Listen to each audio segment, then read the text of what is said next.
Inikamatay sa tao, kumuutan siya, lahos sa langit. Ang tradisyon nga itong nadunggan, inikamatay sa tao, nga maldito, lahos sa impyerno.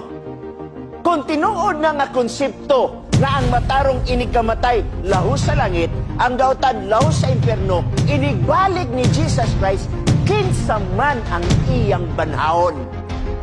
Tuwa na mas langit. Ayaw tuwa na mga pinangga nga ang gautan karon tuwa sa impyerno. Ha? Kung ang impyerno mo na itong unahuna nga kalayo, asa mo na siya? Wala pa man. Mabanhaw sila human sa usa ka libo ka tuig. Kanus-ama ni matuman. Pagka-taphaw sa argumento sa atong higala nga si Pastoy Vacalares, nga naman tungod kay ang kamatuuran na gitudlo sa balaang kasulatan nga diin mo pa gitudlo sa mga apostol, gihulog niya nga dili mamahimong tinuod tungod kay dili matubag ang iyahang gitawag og pangunahuna o ang iyahang question. So asa man daw kuno na, kung tinuod pa nga naay langit, tinuod pa nga tawag ining after mamatay ang tao mato sa langit o mato sa impyerno, asa mas lang ron kisa may ang gibanhawon na Ginoong Jesucristo. Kung tinuod jud nga nanay na langit na po'y gitawag og na impyerno. Pagkamabaw sa gitawag og argumento. Una, sa pagtuong Kristiyano, sa pagtuong Katolika, pag mayong kamatayon, it is only a separation of the body and soul. Ang kamatayon mo anang panagbulag sa lawas ug sa kalag.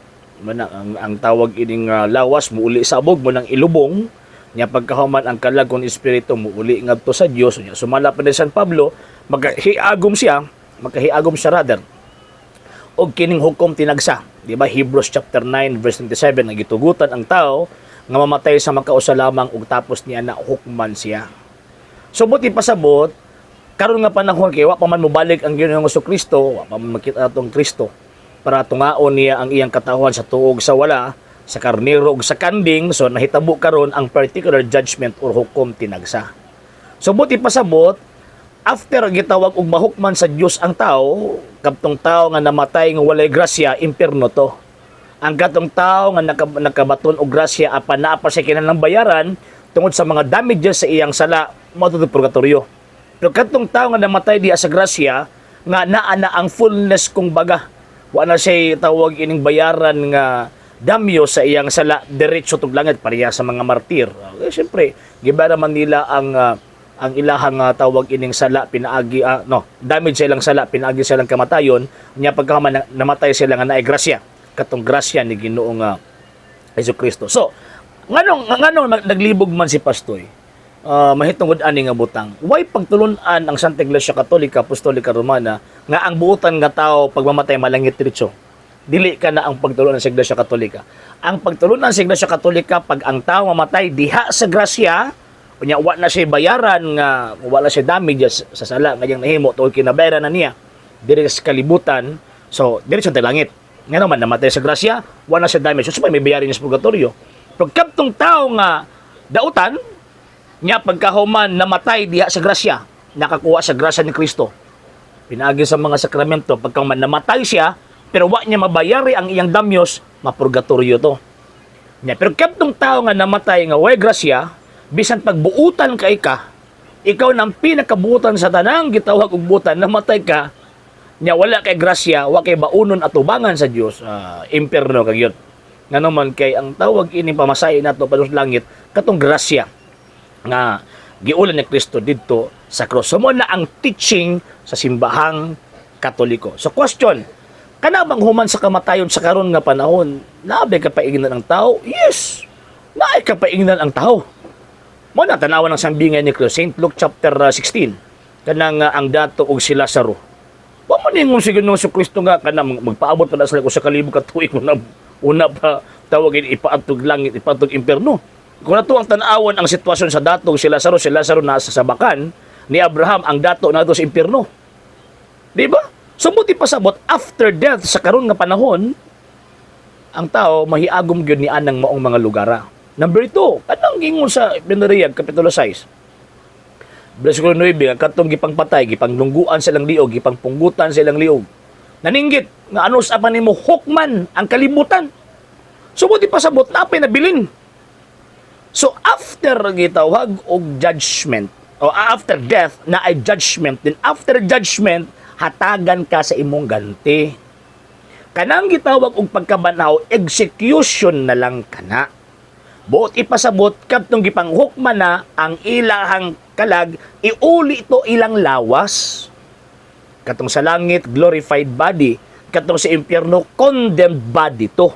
Sa purgatorio kay giandam naman sa pras langit. So takabalon sa na sa Ginoo. Siya rin nahibawan ng tanong sa niya butangan ba niya 10 billion volts kay para mawala ng damage sa ilang sala. Ang Ginoo ni nasayod niya na. Ang Ginoo nasayod niya. So, ang point na to din nga human sa kamatayon na anay na impyerno, na nagigitawag na langit. Ang una-una mo dito mga higalang mga tagak nga human daw sa kamatayon ang tao tawag ining napadaw sa lubnganan ikuan pa daw kana maghulat pa daw sila unsa naman tao ni dili man ingon ana ang teaching sa balaang kasulatan pagbasa ra gubog sakto na pastoy man si Pastoy Bacalares pagbasa ra og sakto nya samtang sakto nagisot ni Kristo di ba kanang ingon ni Kristo ba nga bilangguon ka didto hangtod kabayran mo ang imong salaod liman ka ana sumuti pasabot naapay luna nga diin kung sa kuan ba naay luna nga after sa kamatayon didto mahimutang ang tao nga bisan pa naapay eksistensya sa mga buhi diri sa kalibutan. So mo nang mutuo mo ani nila kumpiyansa ra kay mo. Kumpiyansa ra kay mo sa inyo ang tawag ining kamatayon dagabalo pagkamatay din direksyon na ng impierno. Nga naman instead mo tuo mo sa Dios pinaagi sa iyahang itong simbahan dinhi may hinuon mo nituo sa klaro pagtulunan. Pagtulunan lagi pangtugod ng mga Amerikano. Okay?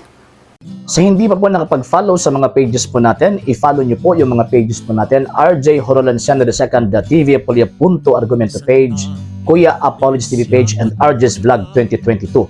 And pwede rin po kayo mag-send po dyan ng Facebook stars. And also, sa ating po mga channels, sa hindi po nakapag-subscribe, subscribe po ninyo yung mga channels natin, Dalay Catholic, Apologies International Official, RJ Sano II TV, Kuya Apologies TV, and Barrio Kawayan Religious Forum. And pwede rin po kayo mag-send po dyan ng super sticker, super chats, and super thanks. And maraming salamat po sa mga kapatid ko mga Katoliko na always pong tumutulong sa programa po natin. Maraming salamat po. Nang dahil po sa tulong at suporta po ninyo, ang programa pong ito, until now, andito pa rin po sa social media. And until now din po, nangangailangan pa rin po tayo sa tulong at suporta po ninyo dahil wala po kami magagawa rito mga sir, mga ma'am, kung wala po yung tulong at suporta po ninyo. Sa gusto pong tumulong, sa gusto pong sumuporta, pwede po ninyong ipadala ang tulong at suporta po ninyo sa pamamagitan po ng ating mga account numbers dyan po sa ating pong screen. And pwede nyo po kaming i-message sa ating pong page kung via remittance po yung ipadala po ninyo. Maraming salamat po in advance.